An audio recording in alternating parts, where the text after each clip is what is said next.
Opo, Hala? 9 na po siya. Kaya hindi po siya qualified sa section. Yun na po ba yun, ma'am? Bukod po dun sa 78 na grade niya. Tapos, yung pre-test po niya ay 9 out of 50 po siya. Lalo na po dun sa reading comprehension.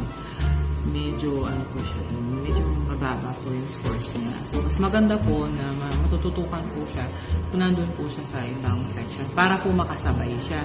Kasi po baka po hindi siya makasabay. Ma'am, kasabay niya nga pong pumapasok at umuwi ang mga yun eh.